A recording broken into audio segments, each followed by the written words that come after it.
Before we begin this incredible story of courage and determination, please subscribe to our channel and press the bell icon so you never miss our amazing real-life stories that inspire and move the heart. Captain Elena Vasquez had dreamed of flying since she was 6 years old. Growing up in a small town in Texas, she would lie in the grass behind her house and watch planes trace white lines across the blue sky. While other children imagined being doctors or teachers, Elena imagined herself in the cockpit, commanding tons of metal through the clouds with skill and precision. Her father, a mechanic, encouraged her dreams even when others laughed. He told her that the sky belonged to anyone brave enough to reach for it. 20 years later, Elena had made that dream a reality, but not in the way she had imagined. She was a cargo pilot for the Air Force, flying C-130 Hercules aircraft loaded with supplies, equipment, and occasionally personnel across military bases worldwide. It was honest work, necessary work, but it came with an invisible asterisk in the eyes of many of her fellow aviators. Fighter pilots were the heroes, the elite, the ones who got the glory and respect.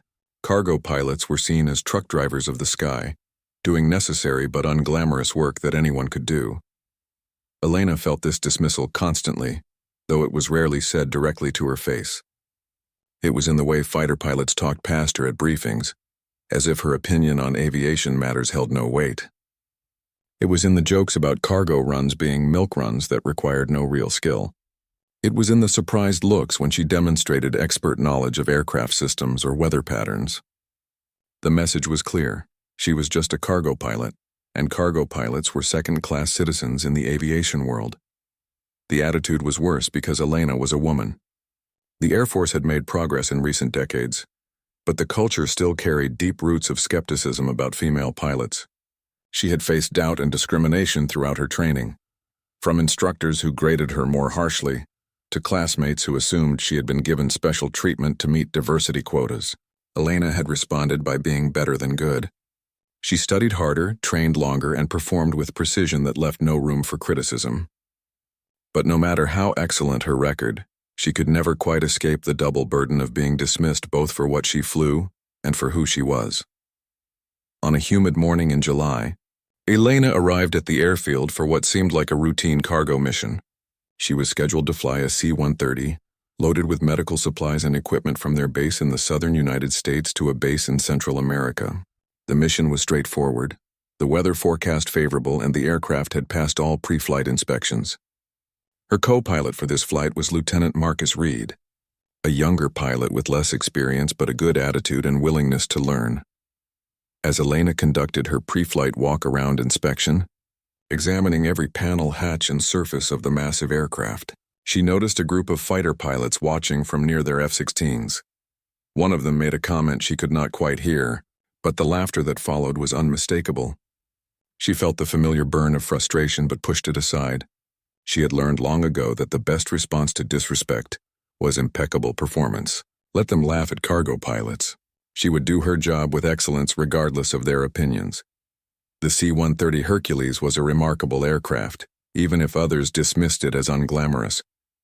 It could carry massive loads, land on rough airstrips, operate in extreme conditions, and keep flying despite damage that would ground sleeker, more celebrated aircraft. Elena loved the C-130 for its reliability and versatility. It might not be fast or flashy, but it was tough and dependable, qualities she valued highly. Lieutenant Reed arrived for the pre-flight briefing, and Elena went through every detail of the mission with him. She believed in thorough preparation, in understanding every aspect of the flight plan, weather conditions, fuel calculations, and emergency procedures. Reed listened attentively and asked good questions. He had flown with Elena before and respected her professionalism, even if others did not. As they boarded the aircraft and began the startup procedures, Elena felt the familiar sense of peace that came with being in the cockpit. Here, surrounded by instruments and controls, everything made sense. The politics and prejudices of the ground fell away. It was just her, the aircraft, and the sky. She ran through the checklist with practiced efficiency, her hands moving confidently across switches and controls.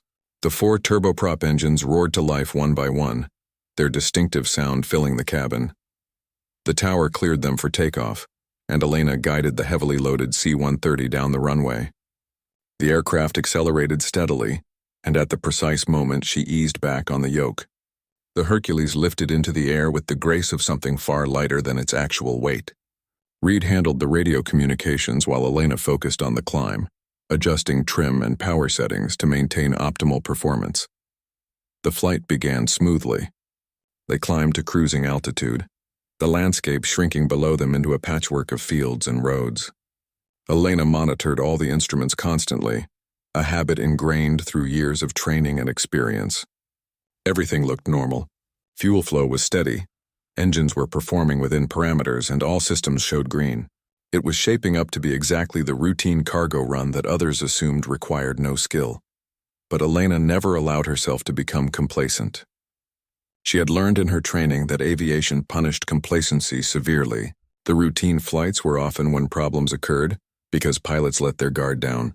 So she maintained her vigilance, scanning instruments, monitoring weather updates, and staying mentally engaged with every aspect of the flight. This habit, this refusal to treat any flight as truly routine, would soon prove to be the difference between disaster and survival. They were 90 minutes into the flight, cruising at 23,000 feet over the Gulf of Mexico, when Elena noticed something that made her heart skip a beat.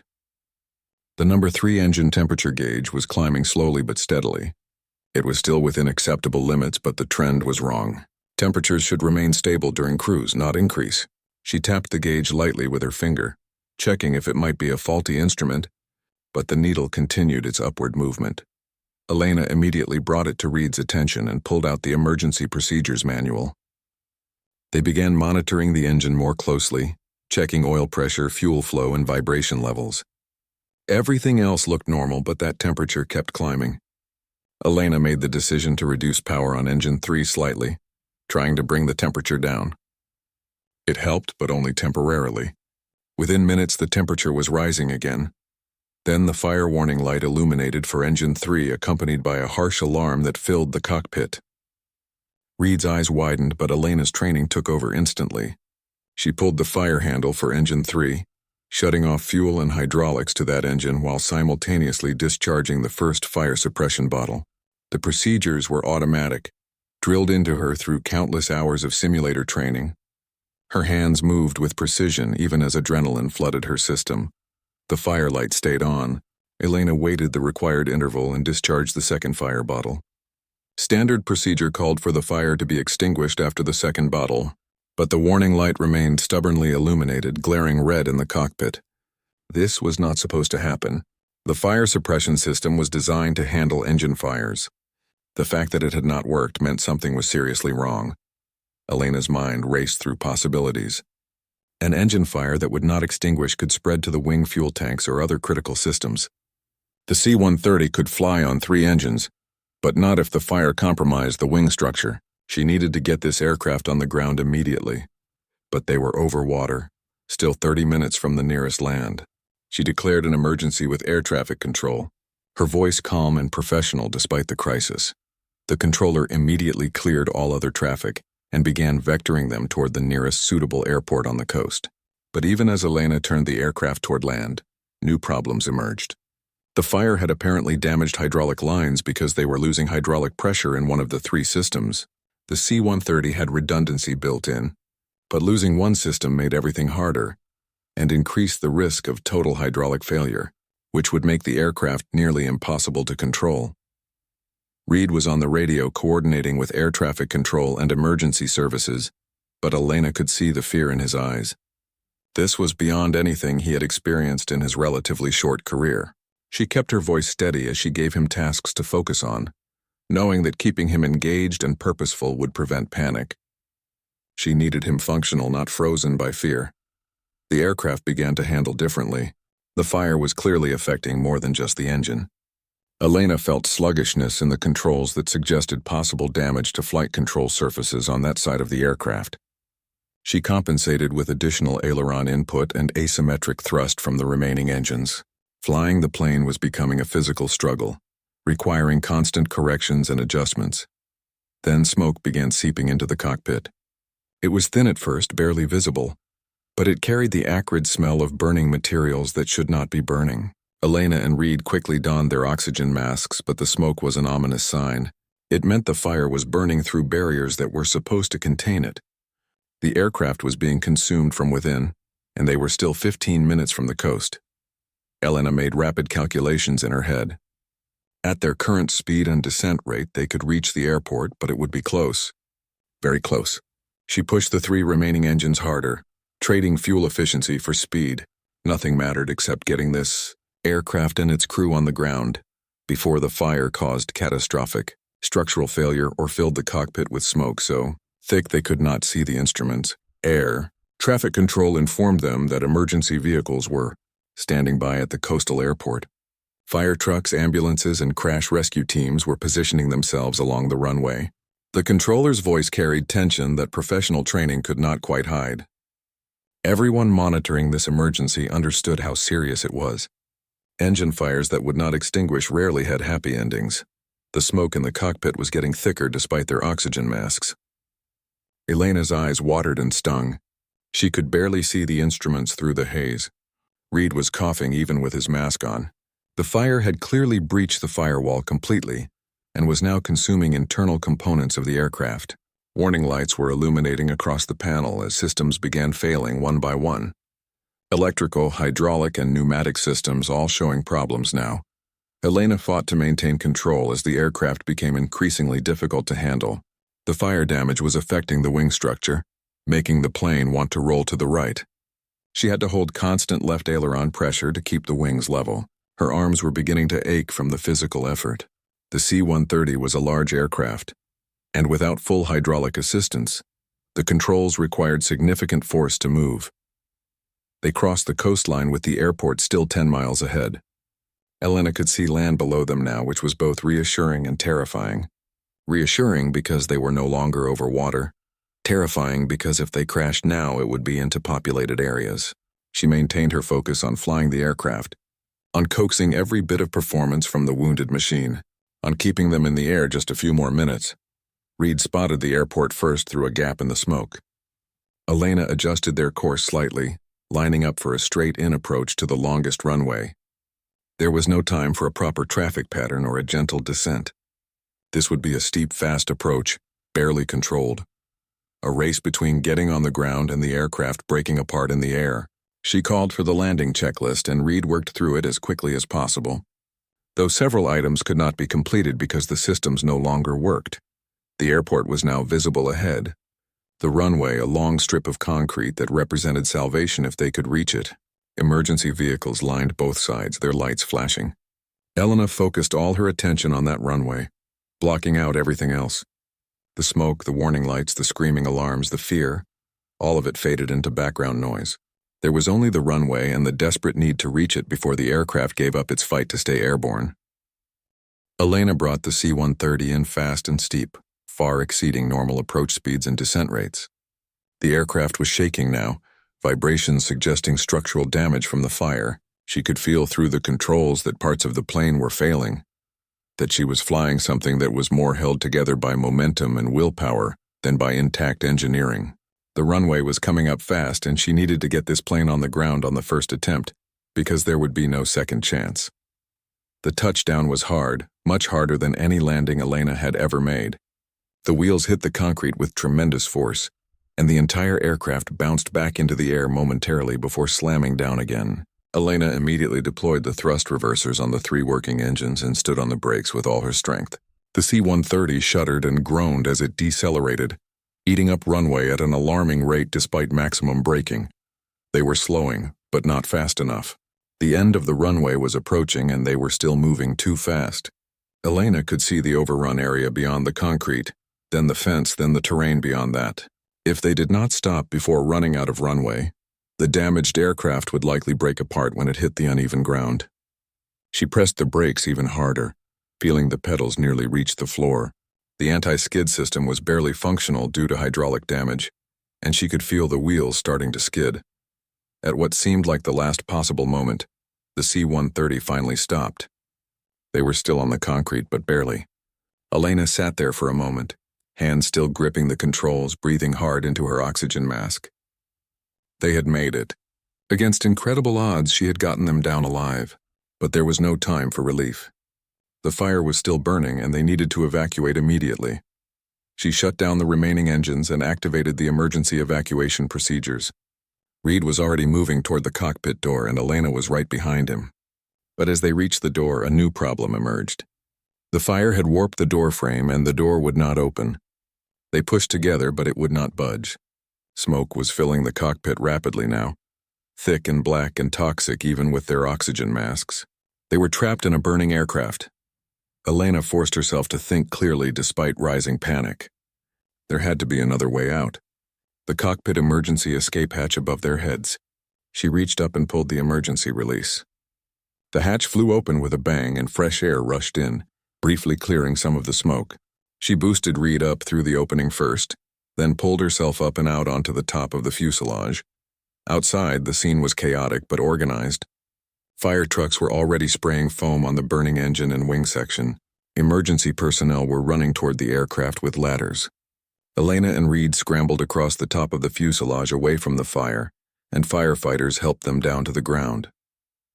They were rushed away from the aircraft to a safe distance as more fire crews attacked the blaze. Elena pulled off her oxygen mask and took deep breaths of clean air.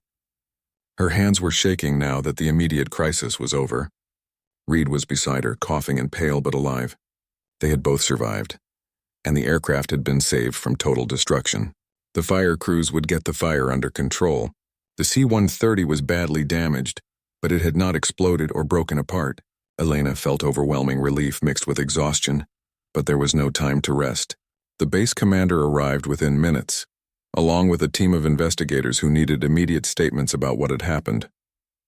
Elena walked them through the entire sequence of events while her memory was fresh, describing every decision, every indication, every action taken. Her training in emergency procedures and her detailed knowledge of the aircraft's systems had saved their lives, and the investigators recognized this in their questions and expressions.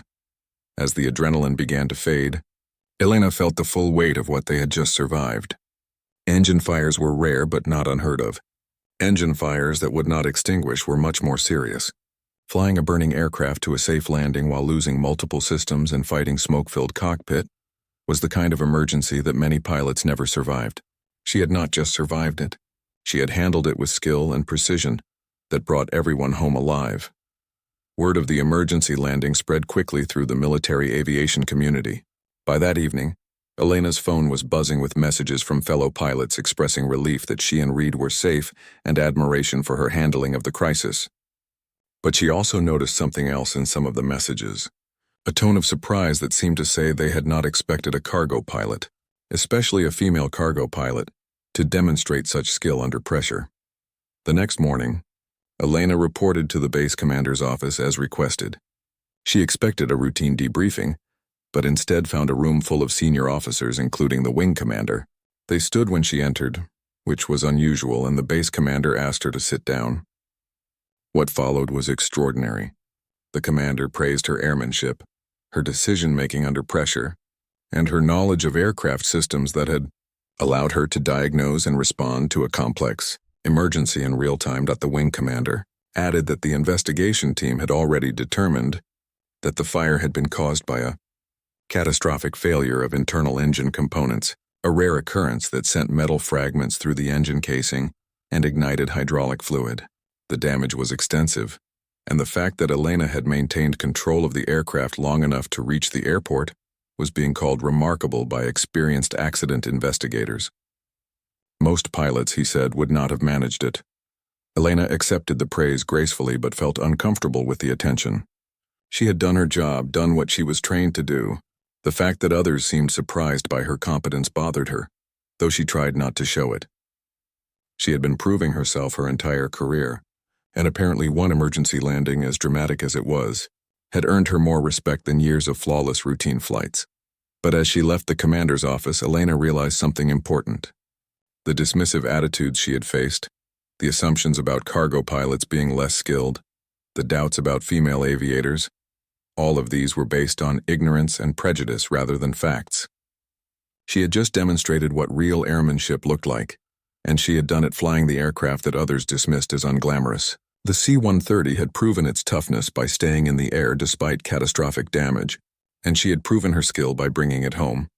That afternoon, Elena returned to the airfield where the damaged C-130 sat, now surrounded by investigators examining every detail of the burned engine and fire damage. She walked around the aircraft slowly, seeing for the first time in daylight just how bad the damage was. The engine was completely destroyed and the fire had burned through the wing structure. It was amazing that the wing had not failed completely during flight. The aircraft had given her everything it had, and she had asked nothing less than the impossible from it. The investigation into the incident took several weeks, and during that time, Elena found herself becoming something she had never sought to be: a symbol. News of the emergency landing had spread beyond the military aviation community. Aviation magazines wanted interviews. Safety organizations wanted her to speak at conferences. Other female pilots reached out to tell her she was an inspiration. It was overwhelming for someone who simply wanted to fly and be respected for her competence. Lieutenant Reed, once he recovered from the shock of the experience, became one of Elena's biggest advocates. He told anyone who would listen that her skill and calm under pressure had saved both their lives. He described how she had handled the aircraft with precision, even as systems failed and smoke filled the cockpit. How her knowledge of every system allowed her to compensate for failures in real time, and how her physical strength kept the aircraft under control when hydraulic assistance was lost. His testimony carried weight because he had been there, had seen it firsthand. The official investigation report was released 6 weeks after the incident. It confirmed that a catastrophic engine failure had initiated the fire, that the fire suppression system had been compromised by the nature of the damage, and that Captain Elena Vasquez had performed her duties with exceptional skill and airmanship. The report specifically noted that her intimate knowledge of aircraft systems, her immediate recognition of the developing emergency, and her decision-making throughout the crisis had been exemplary. It recommended her for official recognition and commendation, but the report also included something Elena found both validating and frustrating. The investigators had interviewed several pilots during their work, asking them to assess whether they could have accomplished the same landing. Many experienced pilots, including fighter pilots with thousands of hours, admitted they were not sure they could have managed it. The C-130 was not their aircraft, and flying a large cargo plane with multiple system failures was completely different from flying a fighter. This admission, finally, began to change perceptions about cargo pilots and their skill level. The change was not universal or complete, but it was real. Fighter pilots who had previously dismissed cargo operations began asking Elena technical questions about aircraft systems and emergency procedures. They recognized that flying heavy cargo aircraft required different, but equally valid skills. Some admitted they had been wrong to look down on cargo operations. Others remained silent but stopped making dismissive comments. The culture was shifting, slowly but noticeably. For Elena, the hardest part was dealing with sudden fame within the aviation community. She had spent her career working to be accepted and respected, and now she was celebrated, but for a single incident rather than for years of consistent excellence. She appreciated the recognition, but part of her wished that her everyday competence had been enough all along. Why did it take a dramatic emergency for people to see what should have been obvious from her service record? The Air Force awarded Elena the Distinguished Flying Cross for her actions during the emergency. The ceremony was held at her home base with many officers and pilots in attendance.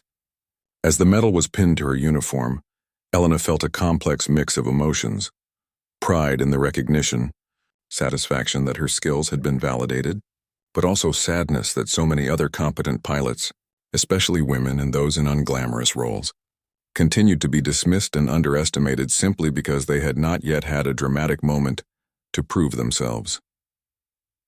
In her brief acceptance speech, Elena chose to address this directly.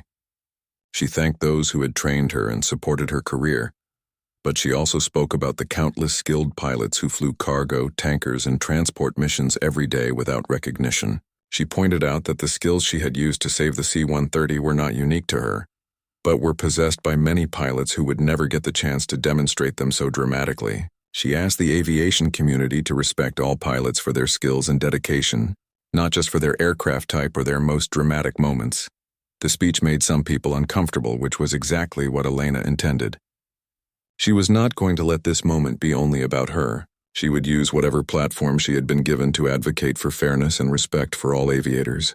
If her experience could help change attitudes and open doors for others who face dismissal and discrimination, then the ordeal would have meaning beyond her personal survival. After the ceremony, Elena was approached by Colonel Margaret Thornton, a senior officer she had not met before. Thornton introduced herself as the head of a new Air Force initiative, focused on developing and retaining talented pilots, regardless of their backgrounds or the aircraft they flew. She asked Elena if she would be interested in joining this initiative, helping to develop training programs and mentorship opportunities that would ensure skilled pilots were recognized and promoted based on merit rather than on outdated cultural biases. Elena accepted immediately. This was exactly the kind of systemic change she wanted to be part of. The recognition she had received was gratifying, but creating opportunities for others was more important. She could help ensure that future pilots, especially women and those in support roles, would not have to nearly die to earn respect. They could be valued for their competence and dedication from the beginning of their careers. Over the following months, Elena worked with Colonel Thornton's team while continuing her flying duties. They developed new evaluation criteria that assessed skills more objectively, created mentorship programs connecting experienced pilots with junior officers, and established forums where pilots from different specialties could learn from each other. The goal was to break down the hierarchies and prejudices that had defined aviation culture for too long. The damaged C-130 from Elena's emergency landing was eventually repaired and returned to service, though it took nearly a year of work. When it was ready to fly again, Elena requested to be the pilot for its first post-repair flight. The symbolism was not lost on anyone. The aircraft that many had dismissed as just a cargo plane had proven incredibly tough, surviving damage that would have destroyed lesser machines. And the pilot that many had dismissed as just a cargo pilot had proven exceptionally skilled, handling an emergency that would have defeated many celebrated aviators. On the day of that first flight after repairs, Elena stood before the restored C-130, running her hands along its fuselage. The repair work was excellent, but if you knew where to look, you could still see traces of what the aircraft had endured. Those scars were badges of honor, marks of survival and resilience. Elena felt a deep connection to this aircraft. They had both been underestimated and dismissed, and they had both proven their worth when it mattered most. The flight went perfectly, as Elena knew it would. The C-130 flew as smoothly as if nothing had ever happened. As she guided the aircraft through the sky, Elena felt profound satisfaction. She had not just saved an aircraft and crew from disaster. She had challenged assumptions, changed attitudes, and opened doors for others. She had shown that skill and courage existed everywhere, not just in the celebrated roles that got the glory and attention. 6 months after the emergency landing, Elena found herself in a very different situation than she had ever imagined. She was standing in front of a lecture hall filled with pilot candidates from various military branches, asked to speak about crisis management and decision-making under pressure. The young faces looking back at her were eager and attentive, representing the next generation of military aviators. Among them were numerous women, more than Elena remembered seeing in any group during her own training years ago. Elena shared the story of the burning C-130, but she focused less on the dramatic elements and more on the preparation, training, and mindset that had made survival possible. She explained how her insistence on knowing every system intimately, even when others thought it was excessive, had allowed her to diagnose problems quickly. She described how her refusal to accept complacency on routine flights had kept her alert when the emergency began. She emphasized that heroism was not about dramatic gestures, but about consistent discipline and preparation that positioned you to handle challenges when they arose. The questions from the audience were insightful and thoughtful. Several asked about dealing with fear during the emergency. Elena answered honestly that fear had been present, but training had given her a framework to channel that fear into productive action. The procedures she had drilled countless times in simulators had become automatic, allowing her conscious mind to focus on problem-solving rather than panic. One young woman asked how Elena had dealt with being dismissed and underestimated throughout her career. The room went quiet, waiting for her answer. Elena paused before responding, considering her words carefully. She admitted that the dismissal, and disrespect had been painful and frustrating, that there were times she had questioned whether the struggle was worth it. But she explained that she had ultimately chosen to focus on excellence rather than bitterness, to prove herself through consistent performance rather than through confrontation. She acknowledged that this approach required resilience and thick skin, but she also emphasized that times were changing, slowly, and that each pilot who proved their worth made the path easier for those who followed. After the lecture, several female pilot candidates approached Elena privately. They shared their own experiences of doubt and dismissal during training, the subtle and not-so-subtle messages that they did not belong, that they would never be as good as male pilots. Elena listened to each story with empathy, recognizing echoes of her own journey. She told them what she wished someone had told her years ago, that their feelings were valid, that the system was imperfect, but that their skills and dedication mattered more than anyone's prejudice. One young pilot candidate, Lieutenant Sarah Chen, was particularly affected by Elena's story. She revealed that she was currently in the cargo pilot pipeline and had been feeling discouraged by the lack of respect that role received compared to fighter or bomber operations. She had begun questioning her choice, wondering if she should try to transfer to a more prestigious role. Elena sat down with her and talked for over an hour about the value and importance of cargo operations, about how every role in military, aviation was vital, and about how respect should be earned through competence, not given based on job title. Elena told Sarah about the countless critical missions that cargo pilots flew, delivering supplies that kept operations running, transporting personnel who needed to get where they were going, and providing support that made everything else possible. She described the unique challenges of flying heavy aircraft, the skill required to land on rough airstrips in difficult weather, and the satisfaction of knowing your work had tangible impact. By the end of their conversation, Sarah's eyes were bright with renewed purpose. She thanked Elena and said she would approach her training with pride rather than apology. Back at her home base, Elena continued working with Colonel Thornton's initiative while maintaining her regular flying schedule. She refused requests to move into a purely administrative role, insisting that she needed to remain a line pilot to maintain credibility and stay connected to the realities of operational flying. Her commanders agreed, recognizing that her voice carried more weight because she was still actively flying missions, not just talking about them from behind a desk. The cultural change Elena had hoped to see was happening, but it was gradual and uneven. Some units and commanders embraced new attitudes quickly, implementing fair evaluation systems and creating inclusive environments. Others resisted, clinging to old hierarchies and prejudices. Elena found herself increasingly called upon to visit different bases, to speak with leadership to help guide the transformation. It was exhausting work on top of her regular duties, but she felt obligated to use her platform while she had it. During one of these visits to a base across the country, Elena encountered a situation that brought all her frustrations to the surface. She attended a briefing where a female helicopter pilot was presenting a post-mission analysis. The pilot's analysis was thorough and professional, but several male pilots in the room were clearly not taking her seriously. They talked among themselves, made dismissive comments, and questioned her conclusions in ways that seemed designed to undermine, rather than to genuinely understand. Elena watched the young pilot's confidence drain away as the hostility continued. When the briefing ended, Elena approached the commanding officer and requested a private meeting. In his office, she did not mince words. She explained what she had witnessed, how the treatment of the female pilot had been unprofessional and counterproductive, and how such behavior created hostile environments that drove talented people out of the service. The commander was defensive at first, suggesting that Elena was being too sensitive, that military culture was naturally rough, and that pilots needed thick skin. Elena responded with controlled intensity. She explained that there was a difference between demanding high standards and creating hostile environments based on gender. She pointed out that the male pilots who had been disrespectful during the briefing would never have treated a male pilot the same way, regardless of his rank or experience. She noted that such behavior did not build toughness or competence. It simply drove away talent and created toxic cultures where politics mattered more than skill. The commander listened, his expression gradually shifting from defensive to thoughtful.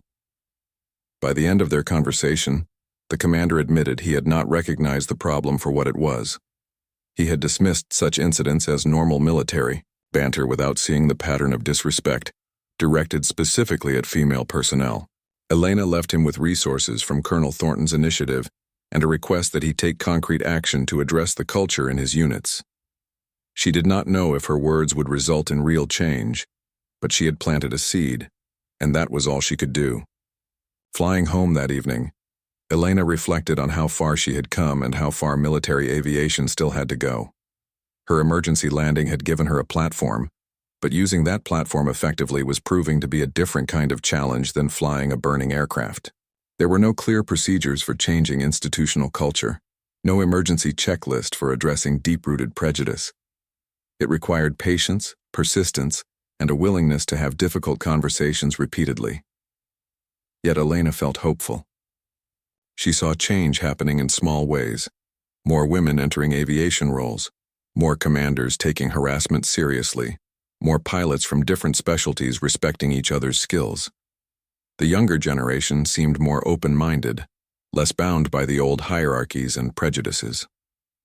If people like her kept pushing, kept speaking up, kept demonstrating that excellence came in many forms, then perhaps the next generation of pilots would not have to fight so hard just to be taken seriously. As she landed and secured her aircraft for the night, Elena made a promise to herself. She would continue flying, continue advocating, and continue pushing for change. She would use her experience not to elevate herself, but to lift others up. The emergency that had brought her recognition was over, but her mission to create a more just and respectful military aviation community was just beginning. 2 years after the emergency landing that had changed her life, Elena received news that both surprised and humbled her. She was being promoted to major and given command of an entire cargo squadron. The promotion itself was earned through years of excellent service, but the command position was significant. Command positions, especially at this level, had traditionally gone to pilots from fighter or bomber backgrounds. Giving a cargo pilot command of a squadron was a statement that excellence mattered more than aircraft type. That leadership came from character and competence rather than prestige. The announcement of her promotion generated mixed reactions across the base. Many pilots, especially younger ones and those who had worked with Elena directly, celebrated the news enthusiastically. They saw it as long overdue recognition of her skills and as a sign that the Air Force was truly changing. Others, particularly those invested in the old hierarchies, were less enthusiastic. Some quietly grumbled that she had been promoted because of publicity from the emergency landing, rather than genuine merit. Elena heard these whispers and chose to ignore them. She had stopped trying to convince skeptics years ago. Her work would speak for itself. Elena's first day as squadron commander was both exciting and daunting. She stood before her new command, a diverse group of pilots, navigators, loadmasters, and support personnel who would be looking to her for leadership. She saw various expressions on their faces: curiosity, hope, skepticism, and assessment. She understood that some were wondering if a woman could effectively command them, if someone from a cargo background had the tactical knowledge necessary, if the reputation she had built was real or manufactured. Her first speech to the squadron was brief but powerful.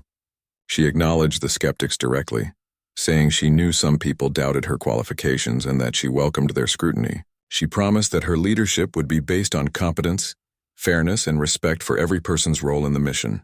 She emphasized that every job in the squadron mattered, from the pilots to the mechanics to the administrative staff, and that she would hold everyone to high standards while supporting their professional development. She made clear that discrimination or harassment of any kind would not be tolerated under her command. The first few months of command tested Elena in ways that flying never had. Managing personnel issues, balancing operational demands with training requirements, navigating bureaucracy, and dealing with interpersonal conflicts required different skills than piloting aircraft. But Elena discovered that the same principles that made her a good pilot also made her an effective commander. Attention to detail, clear communication, willingness to make difficult decisions, and commitment to excellence without excuses. One of her first major challenges came when she discovered that several female personnel in her squadron had been experiencing harassment from a senior enlisted member. The victims had not reported it through official channels because they feared retaliation and assumed nothing would be done. When Elena learned about it through informal conversations, she was furious. She immediately initiated a formal investigation, ensured the victims had support and protection, and made clear that such behavior was unacceptable, regardless of the perpetrator's rank or time in service. The investigation substantiated the allegations, and Elena recommended severe disciplinary action. Some senior leaders suggested that she was overreacting, that she was too sensitive to these issues because of her own experiences. Elena stood firm. She explained that tolerating harassment destroyed unit cohesion, drove away talented people, and violated the values the military claimed to uphold. The perpetrator was ultimately removed from the squadron and faced significant career consequences. Elena's decisive action sent a clear message to everyone in her command about what kind of leader she was and what kind of culture she expected.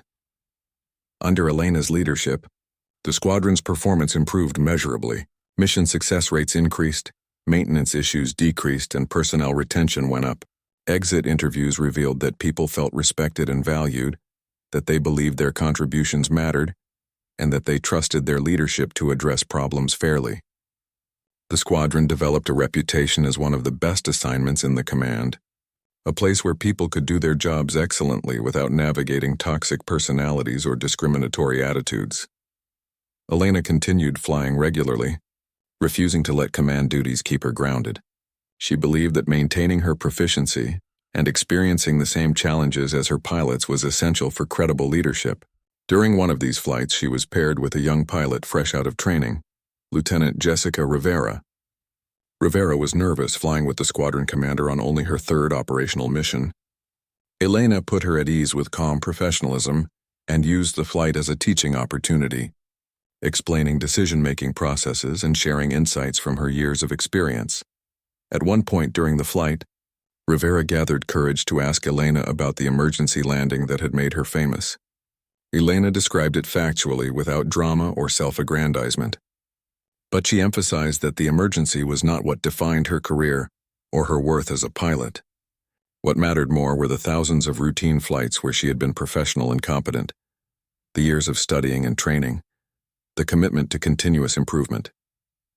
The dramatic moment had brought attention, but it was the foundation of excellence built over time that had made survival possible. Rivera listened intently and then asked a question that gave Elena pause. She wanted to know if the recognition Elena had received had made her career easier or harder. Elena thought carefully before answering. She explained that the recognition had opened some doors and given her a platform to advocate for change, which was valuable. But it had also created expectations and scrutiny that were sometimes burdensome. People now watched her more closely, expecting perfection, and any mistake would be magnified and used to confirm skeptics' doubts.